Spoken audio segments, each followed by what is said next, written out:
Well, welcome to this, my 118th LinkedIn Live, and I'm delighted to be joined by a good friend, Ben Caird. Ben's the Chief Operating Officer of a company called Boxergy, and we'll talk about them shortly. But we're actually here to talk about some charity work that Ben's doing at the moment this month. He's making some great efforts, and particularly around the subject of depression and suicidal thoughts. So tell us a bit about CAM, what it stands for, Ben, what they do, and why it's important to you. And of course, welcome to our LinkedIn Live studio here in Edinburgh today. Thanks, Andrew. Thanks for having me. So CAM is a charity, so it stands for Campaign Against Living Miserably. So unfortunately, in the UK, there's roughly around about 125 suicides per week, and 75% of them are men under the age of 45. So they do great help. I think last year there was over 2.5 million minutes of phone calls to people who were suffering from suicidal thoughts and depression. So these help these people. It's not just men, but help everyone to overcome these issues and support them and when they are at their lowest points. For me, with myself, I suffered depression in my early 20s, started with postnatal depression, and unfortunately it came to a point where I did try to commit suicide. Thankfully, from the support of these kind of guys, support my family and friends, I'm here today to talk about it. And I think we need to get over the stigma of not being able to talk, especially with men. We have this sort of hard out exterior that we feel that we should always say that we're all okay, whereas in fact, actually, sometimes it is good to talk, and whether it be with an external person like the company CAM, other charities that are out there, or friends and family, and where they can do. Okay, Ben, and thanks for sharing this with us. And you're absolutely right. This is a real issue. Especially in the sort of younger male age group. Now you're doing a charity fundraise this month. So what are you doing? How is it going? And how can people donate to it as well? So currently I am running 100 miles in February. It's what I call my February. So this is for someone who I don't exercise a great deal. I've not ran for over 3 years. So it's a big challenge. Again, wrong side of 40, a little bit overweight. It was a hard challenge, and it has been a hard challenge so far. But again, with this challenging myself, put myself out there, it helps me overcome obstacles. So far we are just below 60 miles in. I still have a large challenge to do. Unfortunately, I do have a knee injury at the moment, which is causing a few issues. But again, like anything, challenges will come up, and it's how we get over these hills and how we overcome them that make us, really. So we are getting there. I do have a link, which hopefully I'll post in the chat after this, where people can donate. I've had a fantastic support so far. It's what's helped me go. So within the first 2 weeks, we've raised over £500. We're up to just under £700 now, I think it is. Up going towards a £1,000 target for the end of this month. So any support anybody can do out there will help me push on to reach the 100-mile target at the end of the month. Yeah, and just on that, a little question: what sort of things do CAM do for people? So there's many different aspects of it. They do have the telephone lines that are open 365 days a year. I think it was over 2.5 million minutes they spent on the phone last year, helping people. They work with companies, they work with individuals, they have online supports, they have groups. There's many different areas do helping. And again, if we could post a link for their online page, that would be fantastic. Yeah, we'll certainly do that.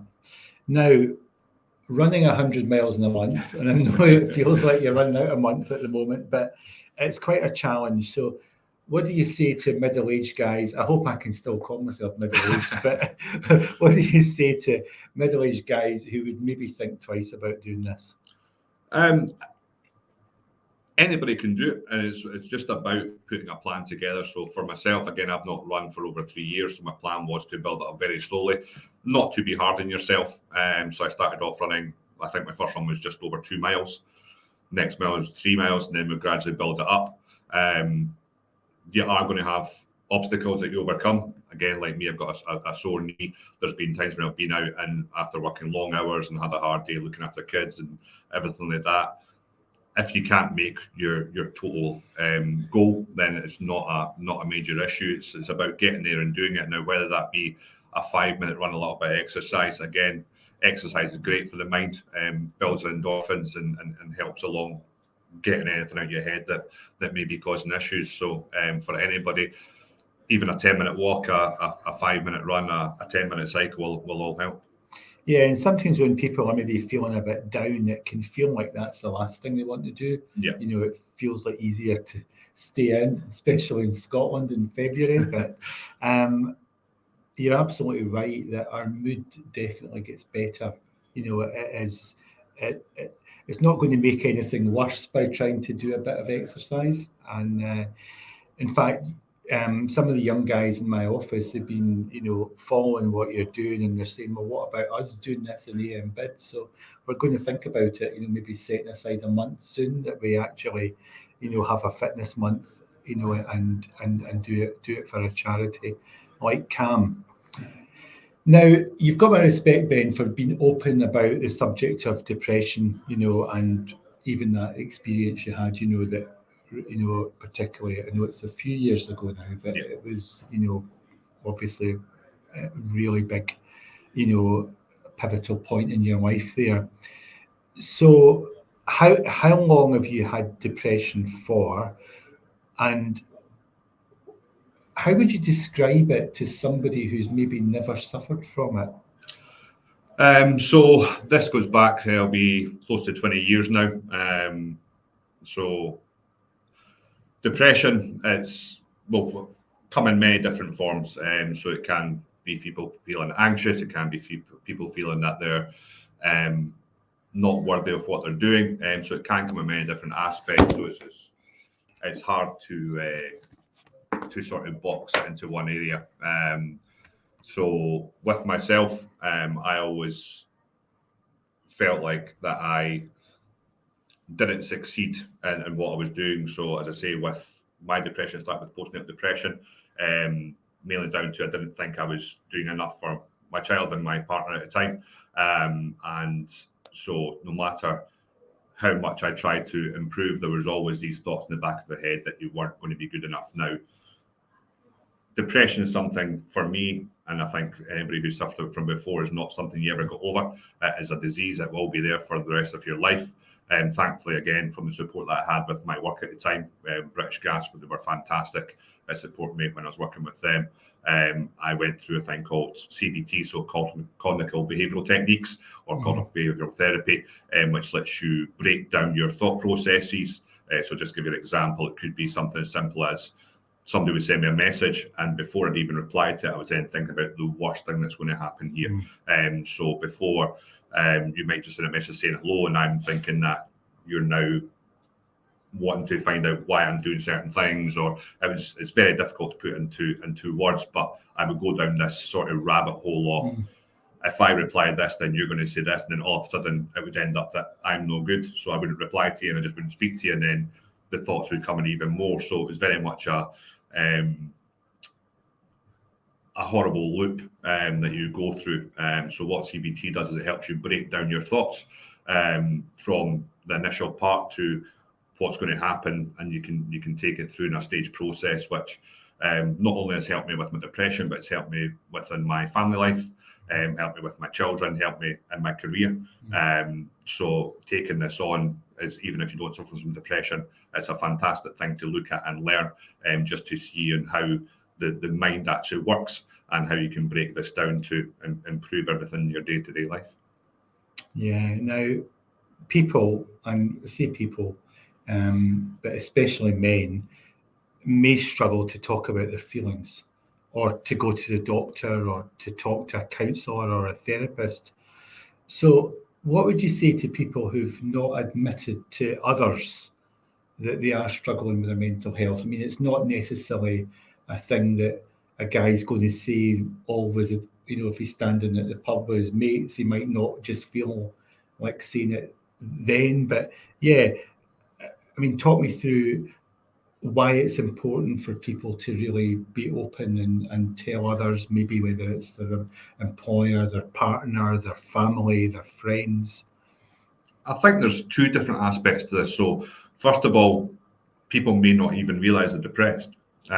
So, for myself, I wouldn't put myself in that bracket. I thought I just wasn't doing what I needed to do to be there for my family and my work and that kind of thing. So I didn't really realize I was depressed until it got to the point where, unfortunately, I did try and take my own life. So for me, I think if you do think that you are certainly on that kind of downward spiral, or you're having these kind of thoughts and things, that again, there are lots of people out there. If you don't feel you can speak to a family or a friend, or your employers, then there are these charities out there like CAM who are on the other end of the phone. They're non-judgmental. They'll take and they'll listen to what's got to be said. They don't always have to offer advice. It can just be an ear to lean on. Excuse me. It can be just an ear and a sort of, not shoulder to cry on, but someone just to give you a little bit of support and listen to what you've got to say. If they can give advice, they will do. What I'd say more so is, as a friend, as a family member, as an employer, that if you do see change in people's patterns, mood swings, that kind of thing, then it's good to have that conversation. It's not always a comfortable conversation to have, but to sit down and just ask someone, are you okay? I think it's very empowering and allows people to come out and say what they need to say. So I think it comes from both sides that, again, people are sometimes a little bit too scared to, oh, they don't seem okay, but if I ask them okay, am I going to get a whole sob story? Not necessarily. Sometimes just even asking that question, are you okay, can instantly release a pressure from that person, because they realise that other people are seeing that they're maybe not the same person they normally are. Yeah, I mean, I watched a program one time, and it had Roman Kemp in it, the radio presenter. Yeah. And it was one of his best mates had died with suicide.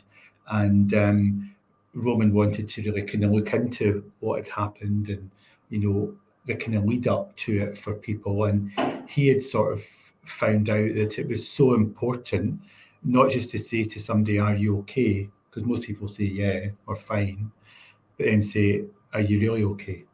And he said it was that second question, yeah, but how are you really?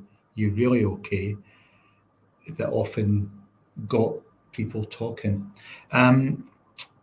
You've mentioned a bit about, people don't always know they've got depression. They may be silently struggling with something, but they're not sure what it is. What are some of the signs that you would look out for, that if you saw these signs, you would think, you know what, somebody really, is struggling? And then, what help should we offer beyond are you okay? Once they say they're not, maybe. And then another question, sorry to hit you with all these questions, Ben, but another one is, what comments or behaviours should we avoid when we're around people that maybe suffer with depression?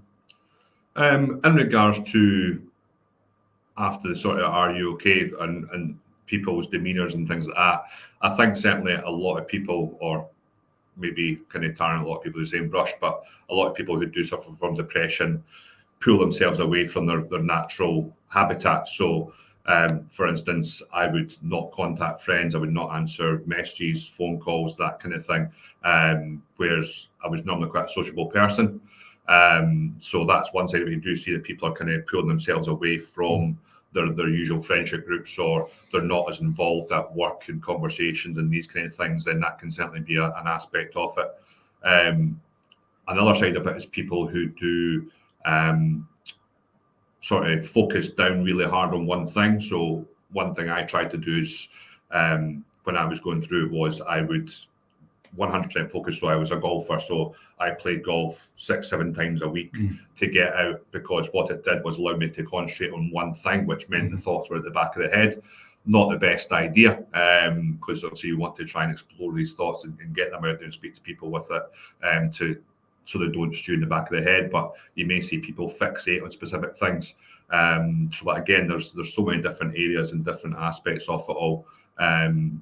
The anxious side of it, where people don't feel they can be involved in conversations, or they take a step back. I think that's certainly one part of it.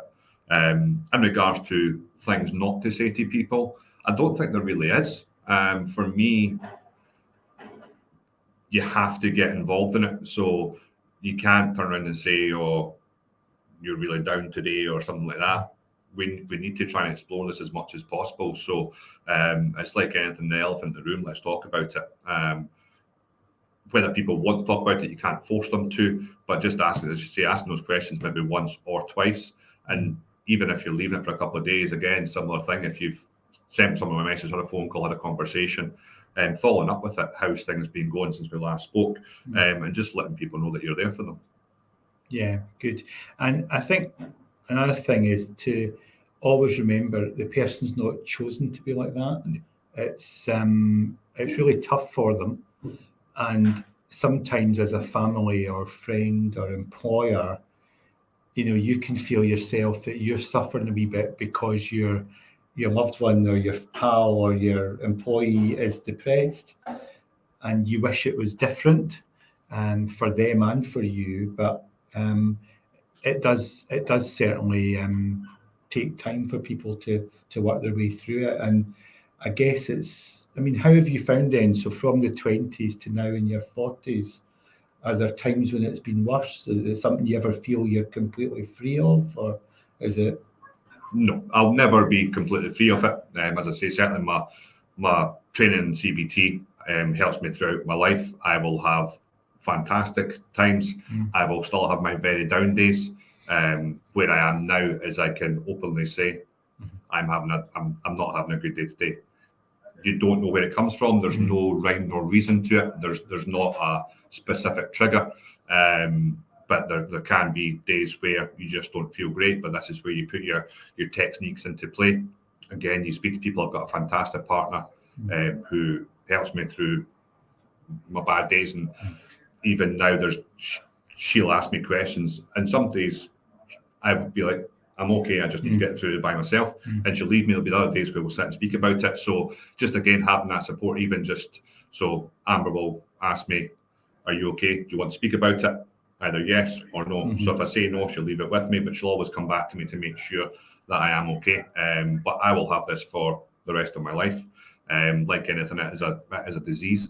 But it's about how we move forward with it, how we kind of embrace it, so to speak, to say, I do have this. I understand it's going to happen, because until you can, it's like anything, alcoholism or any kind of addiction, you have to embrace it and say, I know this is happening, so this is how I'm going to work through it. And again, just having that support around you and putting these people in place, and again, having people like Cam around you who can support and utilise them, then it helps you get through. And I say, thankfully, I've got great employers, I've got great family, great friends, and I'm in a place now where I can cope with it, so to speak. Yeah. I want to talk about employment as well, because, from an employer's perspective, sometimes they could feel, oh, do I want to employ somebody with depression? And while, of course, the position is that legally employers should never be discriminating against people, and that's the facts. But what I would also encourage employers to think about is that if you were in any way discriminating, you're actually missing out on some great people as well. So, everybody's probably dealing with something, and depression is just another thing that, people are having to deal with. And I think the message here that I'm getting very much from you, Ben, is that you've found a way of managing it, so as you can still be an employee, a partner, a father, a mate, So, talking about work, and I kind of first met you through your work. In fact, we both worked at British Gas. Now, I used to work with your brother Barry, and there's probably another LinkedIn Live there some other time. But talking about work, you were at the Edinburgh Boiler Company for a few years, and you were a big part there of a lot of the growth that company is a very successful business. You're now at Boxergy, so I'd like to know a bit about what does Boxergy do, and what types of customers use your services. So Boxergy, we are a technology development company. So we are designing our own renewable technologies. We also install things like solar panels, heat pumps, batteries, and car chargers. So our mission is to make renewable energy affordable for everybody. So we want to, obviously, there's such a large part of the UK just now in fuel poverty. So we want to try and overcome that. We want to try and disrupt the energy service to make it affordable, because the way it is just now, I think in the UK, we're utilising probably around about 25-30% of our actual energy that we can do. So what we want to do is make people in control of their own energy. So with our systems that we install, putting all these parts together, it means that people can utilise solar, utilise the energy that's created around us. And with that, it means there's less impact on the grid, which means the less we use the grid, the cheaper it becomes, because there's no demand for it. So just now, our customers, we've been fantastic. We are really busy. So we are working our R&D in the background, putting our systems into customers' houses and saving them a good deal of money. Yeah, great. So how do you cope with these senior roles that you hold, both at Edinburgh Oil Company and now at Boxergy? These are big pressured roles. How do you cope with that when some days you're sort of struggling with depression? And how supportive is Boxergy as an employer? Boxergy is fantastic. We are, the company itself, we are very people-minded. So our staff is the most important part of the company. Obviously, our customers are very important as well, but our staff is what drives the company along. It's what gives customer service. It's what allows us to grow the rate we're growing at. For a personal point of view, I feel that my experiences have given me an extra edge. So when I look at my CBT techniques and things like that, they help me look at the way we process things. So it allows me to drill down into the areas where we could be improving, where we need to improve, where we're doing things well. And again, as a manager, that allows me to look at people and find the ways we can get the best out of people. So being a successful company is all about the people. And if you can manage your people well, then it means you're going to succeed. So everybody reacts differently to different ways. So my management, I think, with myself, with the experiences that I went through, it allows me to look at different people and find the different ways that are going to get the best out of them. So whether you do need people that are micromanaged, whether you allow people to have a little bit more autonomy, and whether you need people a little bit of support, sometimes give people a kick up the backside. It allows me to do that. It allows me to look at the different areas, as I say, within the company and treat it kind of like a person. So breaking it down, where do we want to be and how are we going to get there and how are we going to do it successfully? Again, we're always going to have hurdles. We're always going to have barriers in our way. But when these come in, again, we can break it down and move it forward. So I think my experiences have helped me develop as a person, develop as a manager, and which allows me to go into these companies and assist to build them into where they are today. And as I say, Edinburgh Oil Company, very successful there. And now working with Boxergy, who fantastic ethos and the passion, which is a big thing for me, about what we're trying to deliver is massive. So I'm looking forward to a nice long working relationship and getting this energy crisis over and done with, and being a pivotal part of that to disrupt the market. Yeah, and you know what, as somebody who's been in the working world for nearly 40 years, what I'd say is it has changed quite a lot, and people have changed. There's been generational changes, and particularly the Generation Z, the young people, the 25s and under, but the millennials as well. They are definitely more in touch with their feelings. They are also looking to work with organisations that understand them, that it's not just all about profit, it's about the people as well, it's about the planet. So I think if Boxer G are managing to sort of join these things up, the profit, yes, but also people and planet, and having space for people that have got various challenges in their lives, but they can still be really good employees. I think you're a great advocate for Boxer Jane. I'm sure you'll have a list of people wanting to join you. Just send them this interview and say this is the kind of boss I am. So on a lighter note, though, Ben, I remember getting a message from you one time saying I'm on Countdown, and I watched it a couple of nights, actually it was. So you actually won the first one and then came up against a really strong individual, I think, the second time. What was that whole experience of Countdown like? It was fantastic. It's something I kind of always wanted to do, and again, this is credit to my partner, because she's the one who forced me to do it. So during lockdown, obviously we weren't allowed to work in offices, so working at home together, Countdown was on pretty much every day, and she thought I did pretty well at it. And yeah, I like to look at breaking down numbers and words and that kind of thing. So just how my mind works. But it was a fantastic experience. Managed to sneak a win in my first one. So I got my Countdown teapot. And then, as you say, came up a very good young opponent, we'll say, a little whippersnapper. But lovely guy. And I think he would continue to do really well in it. So it was... it was a fantastic experience. I'd love to do it again. I do plan on hopefully going back and doing it again. And it was very interesting from meeting Anne Robinson and Biggins. It was an interesting experience, but fantastic at the same time, and certainly something I'd love to do again. Yeah, I don't get to see Countdown very often, but at times I do watch it. I think I'm a master of 4-letter words, and it just seems that I can do a 4 or a 5-letter word. I'm quite good with the numbers.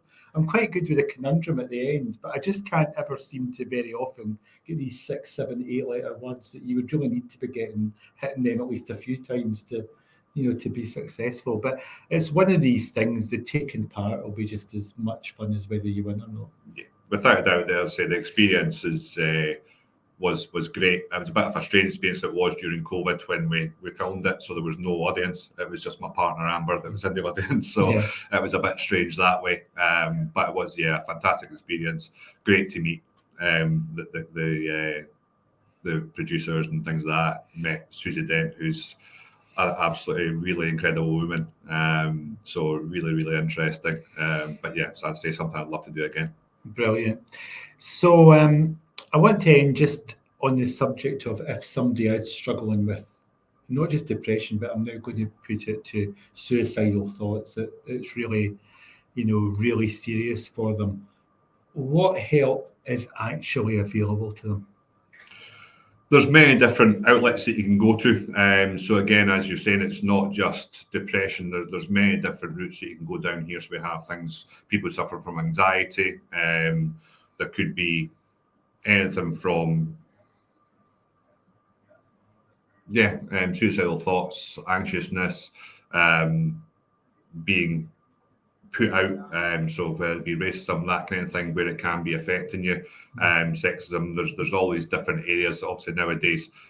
So certainly CAM, for me, although they go on about men under 45, they are open to everybody. They don't discriminate at all. So that would certainly be a first step. Friends and family, if you have a close person you can speak to, a close confidant who you can speak to, is fantastic. And again, it's not about braving your soul or anything like that. It's just to put your hand up and say, I'm not great at the moment. I don't know why. I don't know how you can help me, but just letting people know about it is the first step. And as you get to do that, you find it so much easier. For myself, I've been going through this for the past so long.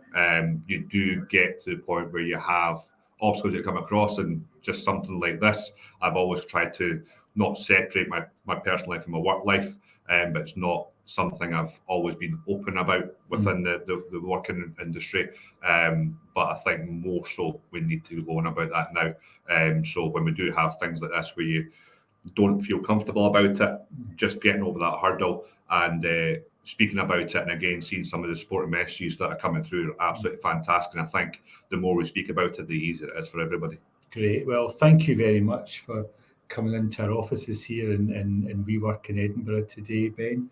And yeah, very, very meaningful. In fact, you know, probably the most meaningful of all my 118 broadcasts that I've done. You know, a lot of them have been about business and entrepreneurialism and work winning and winning bids, but you know, this is something that is literally life or death for people, and being able to, this campaign against living miserably, for people to get a bit of joy, brilliant. So thank you very much. Well, thank you for having me. Again, thank you everybody who's watching here for the support as well.